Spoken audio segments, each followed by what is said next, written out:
Good order kept in court by vigilance of deputies. Atlanta Constitution, August 3, 1913. Despite the throng that has gathered each day around the courthouse where a man is on trial for his life, and despite the number of people who have crowded in to fill every seat, there has been on the whole good order in the courtroom due to the vigilance of the deputies in charge. Sheriff C.W. Mangum sits daily in the room, and with him are practically every deputy and bailiff that the courtrooms afford. To handle the large crowd and to take care of the entrance, all of them are needed.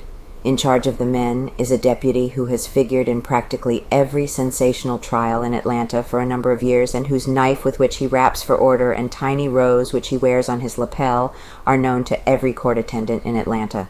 He is Plennie Miner, deputy sheriff in charge of the criminal division of the Fulton Superior Court, and a master-craftsman in handling crowds, enforcing order and yet doing it in such a way as to avoid giving offense. Little second in charge.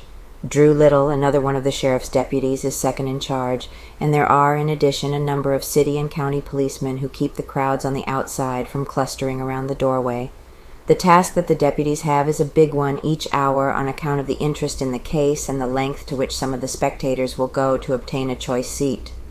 Should one of the lawyers or others directly interested in the trial leave his seat inside the railing for a moment, someone is sure to watch for the deputy nearby to turn his back and then make a sudden dive for that seat. When one of the newspaper men goes to the telephone, the same thing nearly always happens, and to prevent disorder and keep things moving, the deputies have to keep constantly on the alert. That it is only a certain element that will do this, of course, makes it easier for the men upon whom devolves the duty of keeping order, for if everyone were like the husky that climbed through the window the other day, the task would indeed be hard. Deputy Miner's statement, that the deputies appreciate the efforts of a great number of the spectators to keep order and desire to ask that others do the same, is shown by the statement which Deputy Miner gave out Saturday. As the first week of the Frank trial is nearing an end, I desire to express the gratefulness I feel to the public for its kind consideration of the conditions and circumstances which have crowded the place daily. Only 250 persons can be seated in the improvised courtroom, and the public, realizing this fact, has refrained from attempting to attend the sessions. Of course, the place has been filed each day, but not to overflowing. Sheriff Mangum has been in constant attendance with all the deputies of his staff. Attached to this force has been a sufficient number of bailiffs from other sources.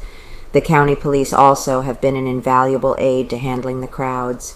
I wish to extend thanks to the city police, without whom we would probably have suffered.